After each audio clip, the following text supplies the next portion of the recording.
Obviously Obviously startled, Yuko suddenly twists towards the direction of the nose.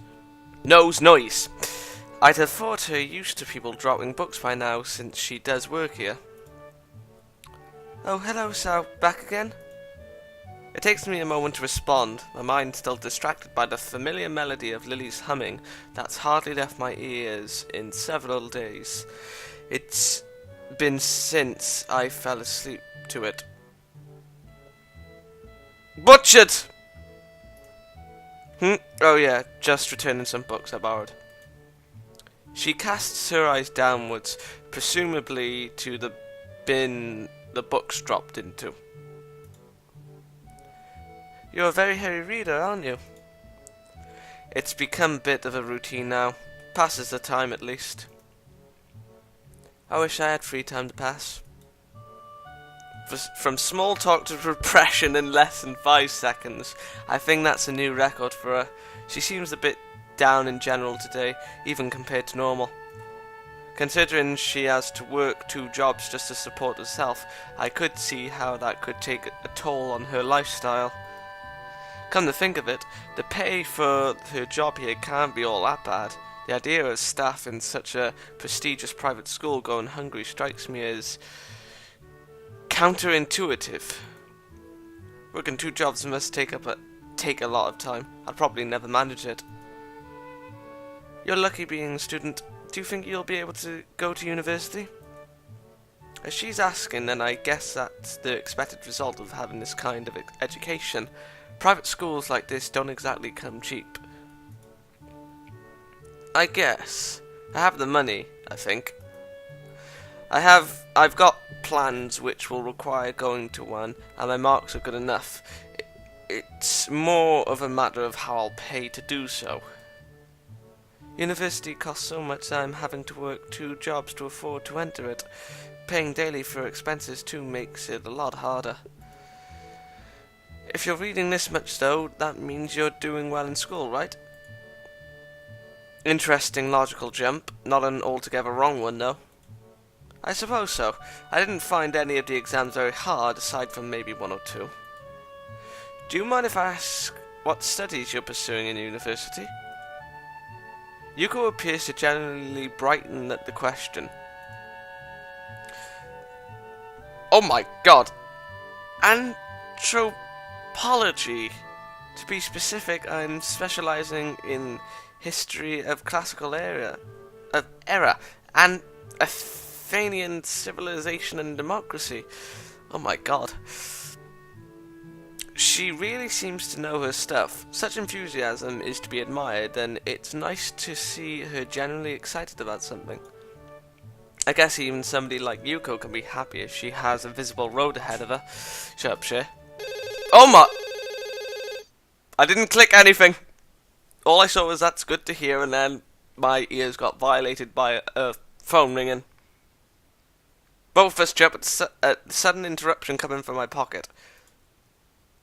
Apologizing profusely and quickly shuffling into the hallway as I fumble with the cover of my mobile phone, I glanced at the screen. I only fucking glanced. Weird. It's a mobile number I don't recognize.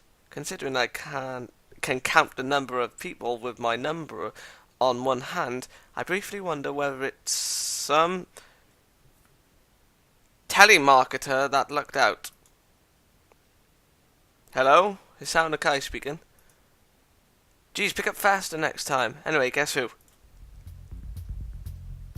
It's Misha, isn't it? Only takes me a second to recognize the distinctively deep, brusque voice. Hey Misha, didn't expect you to call me. What? Akira? Huh? You actually think I sound like her? Oh lol, Akira, I don't remember giving you my number though, so I thought I'd mess with you. Oh, that. I got Lilly to give it to me. Not hard. I thought it was Misha as well. It has her theme. She positively brims with pride at the statement. She's trying to get me caught up in her pace. I know it. I suppose I shouldn't be surprised that the 2 would share my number, though, given how close we are. So, what's up? You're free right now? I guess. Why? Could you meet me at the park in town? I just wanted to talk to you about some stuff. Is that an invitation to a date? What? Of course not. She sounds suddenly crestfallen. Her previous teasing nature having instantaneously left. It seems strange for her. Anyway, I don't see why not. When do you want to meet? Kind of now-ish. Wait, right now, but it's... The dead silence suddenly coming from the phone announces the fact that she has unceremoniously hung up. Jesus! For a long time I just stand there, staring at the call ended message on the screen while replying the conversation in my head. What the hell, Akira? Woman! Throwing a glance up and down the street, I crossed the road and stepped into the park. Ah, this park. I've learned to pace myself on such walks, mostly because Lilly's slower speed during our forays into town means I have to consciously slow myself down. On the other side, I hope Akira didn't expect me to be immediately prompt. I take only a couple of seconds to spot her, waiting on a bench with a can of beer in her hand. The look she gives me as I walk up lacks a hint of acknowledgement or greeting. What's with that look? I needn't have come, you know. I knew you would. You're that kind of person, after all. I lower my brow at her remark as she disposes of the can emptied by the time I arrived, and a metallic clatter rings out. Akira takes a seat at the old wooden bench, and I follow her lead. She shakes another can of beer from beside her and opens it before speaking, taking a large gulp. She seems to really like that stuff. I suppose I don't need to ask what this is about, or rather, who it's about.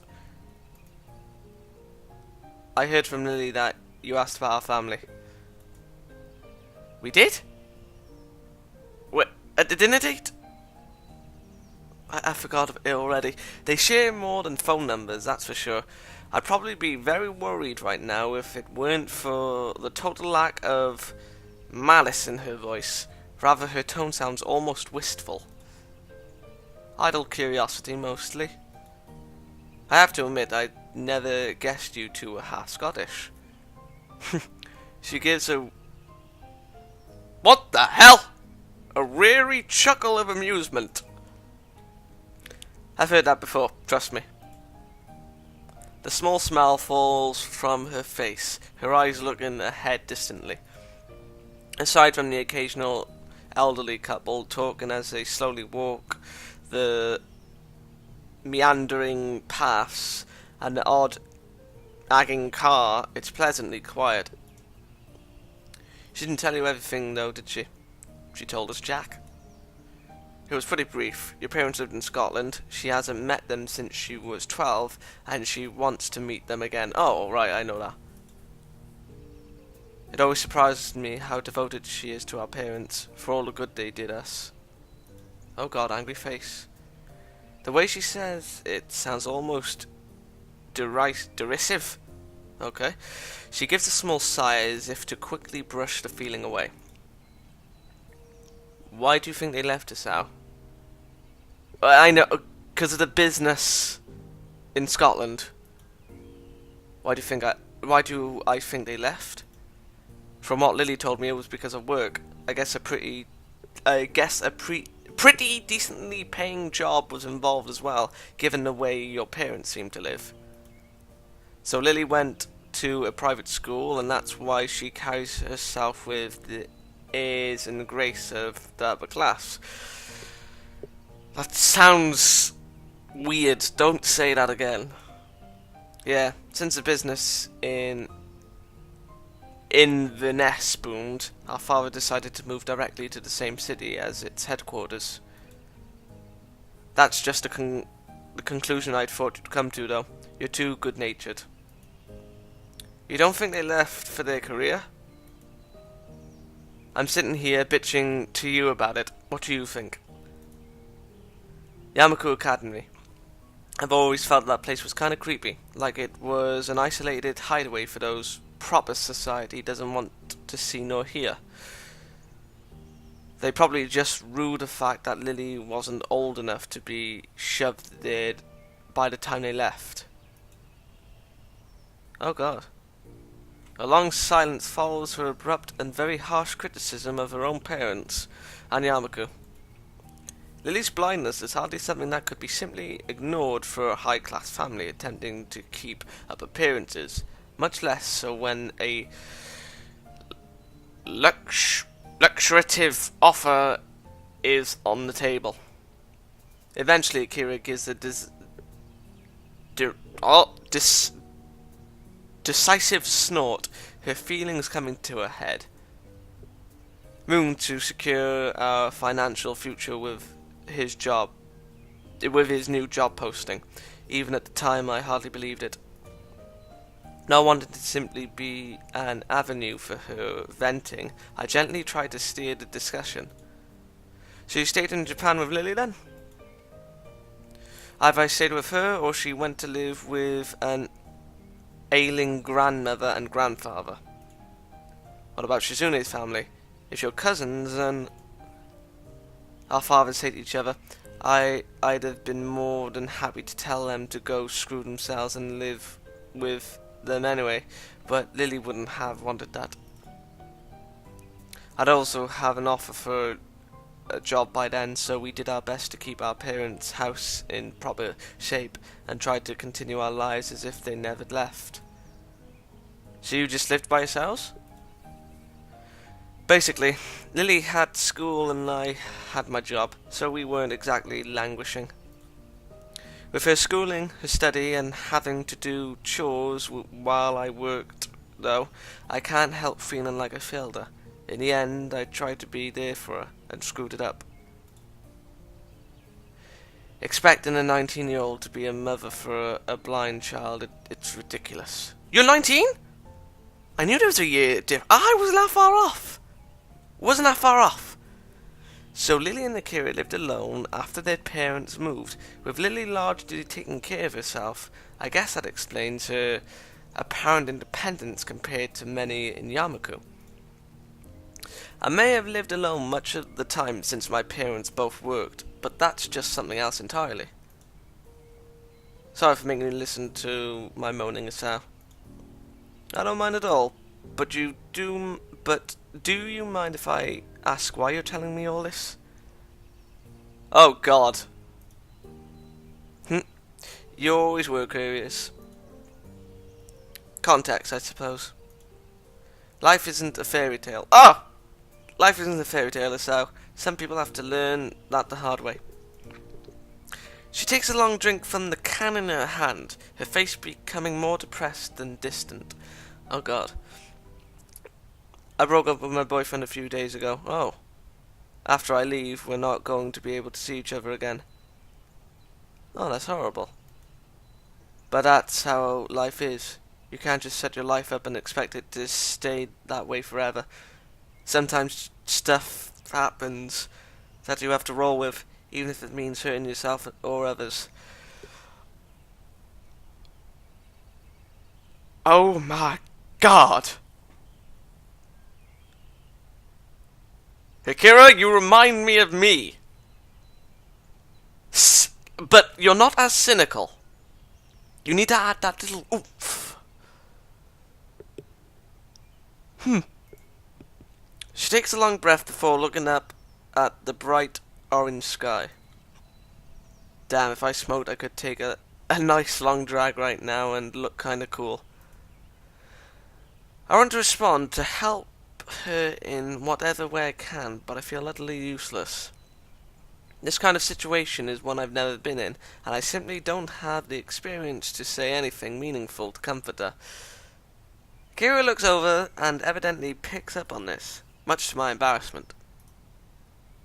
I must look pretty pathetic right now, whining about this to someone I barely know. Hardly, and I'm pretty much an expert on looking pathetic. She gives a chuckle, the fact feeling like a personal victory for me. The act! You're a good kid, Asal. When I said that I approved of you being with my sister, I wasn't joking or just being nice. She picks herself up off the seat with a grunt, one that seems ill-fitting given her age, and throws the now empty can into the bin after one last swig.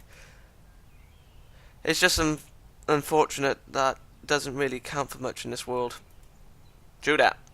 When I said that I was leaving for Scotland, I wasn't doing it because a good position opened up in our company's headquarters. Then what was the reason? When our folks told me that when we were at their place... Whoa. When our folks told me that when we were at their place, though, they also gave Lilly a summons to rejoin them in Inverness. A summons? Whoa.